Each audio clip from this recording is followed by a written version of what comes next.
అమరావతి చట్టబద్ధత బిల్లుకు రాజ్యసభ ఆమోదం లభించింది. మూజుబానీ ఓటుతో ఈ బిల్లు ఆమోదం పొందగా నిన్న లోక్సభలోనూ ఈ బిల్లుకు గ్రీన్ సిగ్నల్ లభించింది. దీంతో పార్లమెంట్ ఉభయ సభల ఆమోదం పొందిన ఈ బిల్లు రాష్ట్రపతి ఆమోదానికి పంపనున్నారు. రాష్ట్రపతి సంతకం అనంతరం అమరావతి ఆంధ్రప్రదేశ్ రాజధానిగా అధికారికంగా చట్టబద్ధత పొందనుంది.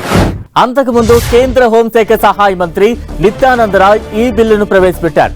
రాజ్యసభలో ఈ బిల్లుపై జరిగిన చర్చ అనంతరం కేంద్ర హోంశాఖ సహాయ మంత్రి నిత్యానంద రాయ్ సమాధానమిచ్చారు.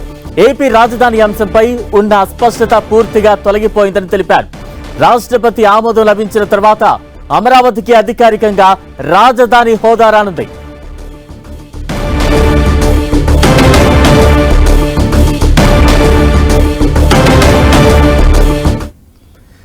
రాజ్యసభలో బిల్లు ఆమోదం పొందిన సందర్భంగా Rajya Sabha chairman CP Radhakrishnan AP ప్రజలకు శుభాకాంక్షలు తెలిపారు. అమరావతికి శ్రీ వెంకటేశ్వర స్వామి ఆశీస్సులు ఉంటాయన్నారు. రాష్ట్రపతి ఆమోదంతో అమరావతి చట్టబద్ధత బిల్లు చట్టంగా మారనుంది. మొత్తం 11 పార్టీలకు చెందిన 17 మంది ఎంపీలు ఈ బిల్లుపై చర్చలో పాల్గొనగా 10 పార్టీలకు చెందిన ఎంపీలు మద్దతిచ్చారు. ఒక్క వైసీపీ మాత్రం అమరావతి బిల్లును వ్యతిరేకిస్తూ సభ నుంచి వాకౌట్ చేసింది.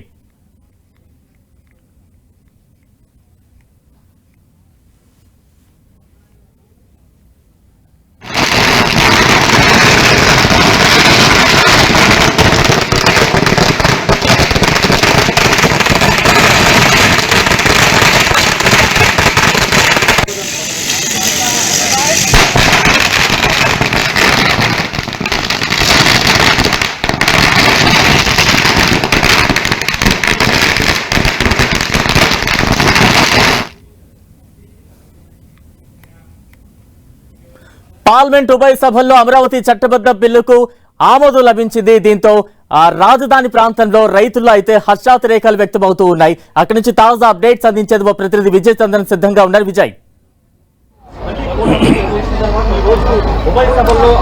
రాజధానికి ఉభయ సభల్లో చట్టబద్ధత కోసం అని చెప్పేసి ఆమోదం లభించిన నేపథ్యంలో రాజధాని ప్రాంతంలో పెద్ద ఎత్తున సంబరాలు నెలకొన్నాయని చెప్పొచ్చు. రాజధానికి ఏదైతే అప్పట్లో నరేంద్ర మోడీ, చంద్రబాబు నాయుడు ఏదైతే శంకుస్థాపన చేశారో దానికి సంబంధించినటువంటి ఈ ప్లేస్ ఏదైతుందో ఈ ప్లేస్లో పెద్ద ఎత్తున సంబరాలు చేస్తున్నారు. సీఎం చంద్రబాబు నాయుడుతో పాటు ఆయన సతీమణి కూడా ఇక్కడ వచ్చి ఈ రాజధాని ప్రాంతంలో అప్పట్లో పవిత్ర జలాలు, పవిత్ర మట్టిని తీసుకొని వచ్చి ఇక్కడ ఈ కుప్పగా పోసి అప్పట్లో పూజలు చేసి ఇక్కడ యజ్ఞాలు చేశారో అదే ప్రాంతంలో సీఎం చంద్రబాబు నాయుడు వస్తారు. ఇక్కడ ఈ ప్రదేశంలో మనం చూడొచ్చు. ఇక్కడ చంద్రబాబు నాయుడు తన సతీ సమేతంగా వచ్చి ఇక్కడ పూజలు నిర్వహిస్తారు. దానికోసం అని చెప్పేసి అన్ని ఏర్పాట్లను కూడా అధికారులు చేయడం జరిగింది. అంతేకాకుండా భజంత్రులు కూడా తీసుకుని వచ్చారు. శాస్త్రీయబద్ధంగా పెద్ద ఎత్తున ఈ కార్యక్రమం నిర్వహిస్తున్నారు. ఈ కార్యక్రమాన్ని విజయవంతం చేసేందుకోసం అని చెప్పేసి తెలుగుదేశం పార్టీ నాయకులు, శ్రేణులు వీరందరూ కూడా పెద్ద ఎత్తున వచ్చారు. ఇక్కడ రాజధాని ప్రాంత రైతులందరూ కూడా మనం విజువల్లో చూడొచ్చు. రాజధాని ప్రాంత రైతులు వీరందరూ ఈ కార్యక్రమంలో పాల్గొనేందుకోసం భారీగా రావడం జరిగింది. వీరందరూ కూడాను మధ్యాహ్నం నుంచి స్వీట్లు పంచుకుంటూ చంద్రబాబు నాయుడు చిత్రపటానికి పాలాభిషేకం చేస్తూ భారీ ఎత్తున కార్యక్రమాలన్నీ కూడా రాజధాని ప్రాంత గ్రామాల్లో అన్నింటిలో కూడాను భారీ ఎత్తున చేయడం జరుగుతోంది. ఇక్కడ అన్నింటినీ కూడా బాగా పూలతో అలంకరింపడం చేయడం అయితేనేమి, తర్వాత సంబరాలు చేసుకోవడం అయితేనేమి మనం చూసాము.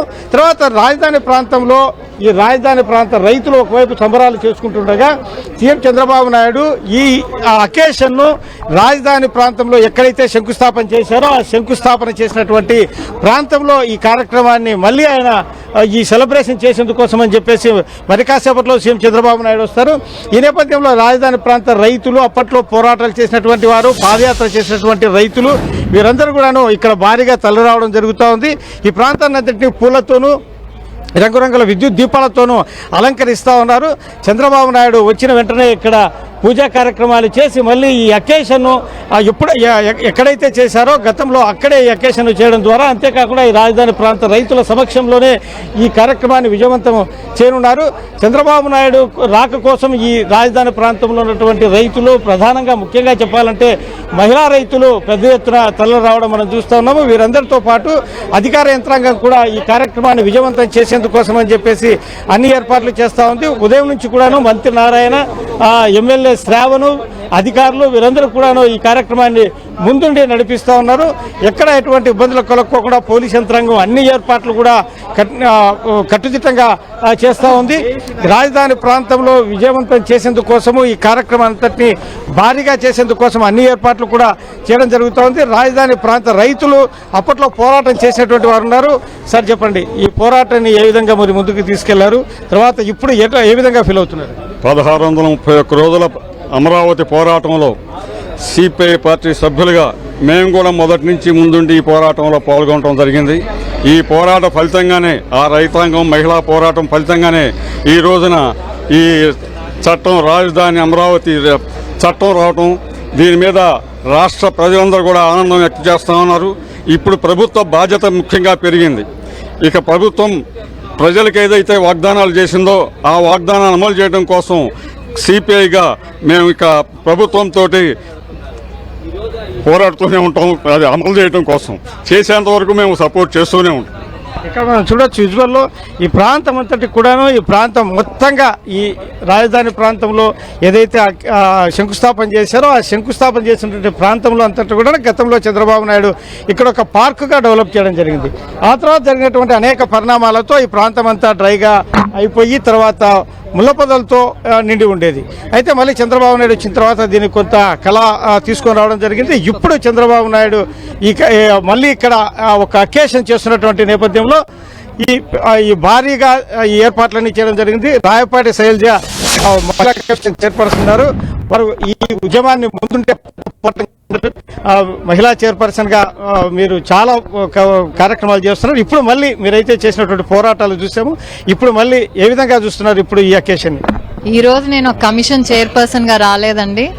ఎప్పుడైతే 5 ఏళ్ళు ఉద్యమం చేశానో అదే శైలజ గారు వచ్చి ఈ ఆనందం ఏదైతే ఉందో మా రైతులతో పంచుకుందామని వచ్చాం ఈరోజు. ఎందుకంటే ఇదే ప్రదేశంలో మా మీద దాడి జరిగింది. మేము ఇక్కడికి వచ్చి ఉద్యమం చేయటానికి, ఇది శంకుస్థాపన జరిగిన ప్రాంతం కాబట్టి ఎన్నో గుళ్ళ నుంచి మట్టి పూజ చేసిన మట్టి తెచ్చి ఇక్కడ పెట్టారు. ఆ దేవుళ్ళ ఆశీస్సులు ఉండాలని మేము ఇక్కడికి వచ్చి ఉద్యమం చేయడానికి వస్తే బయట గేట్ దాటి రెడీగా ఉండేవాళ్ళు మా మీద దాడి చేయడానికి. ఈ రోజు చూడండి పరిస్థితులు ఎలా మారాయో. ఈ రోజు మేమంతా కూడా రాజధానికి దేశం అంతా ఆమోదం తెలిపి సీల్ వేసింది కాబట్టి మేము ఇక్కడ సెలబ్రేట్ చేసుకోవటానికి వచ్చాము.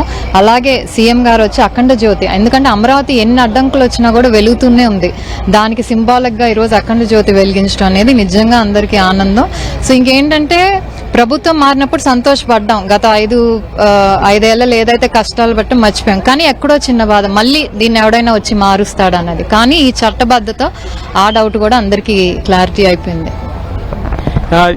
వీరందరికీ కూడా చాలా గతంలో పోరాటాలు చేసినటువంటి వాళ్ళందరికీ కూడా చాలా హర్షం వ్యక్తం చేస్తున్నారు. వీరందరూ చాలా సంతోషంగా ఉన్నారు.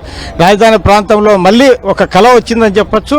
ఈ రాజధాని ప్రాంత రైతులకు సంబంధించి వారు చాలా సంతోషం వ్యక్తం చేస్తున్నారు. ఈ పోరాటాల్లో తాము ముందుండి చేశాము, ఈ కార్యక్రమాలన్నింటినీ కూడా విజయవంతం చేస్తారు. ఇక్కడ చంద్రబాబు నాయుడు వచ్చిన తర్వాత అఖండ జ్యోతిని కూడా ఇక్కడ ఏర్పాటు చేస్తారని చెప్పేసి చెప్తా ఉన్నారు.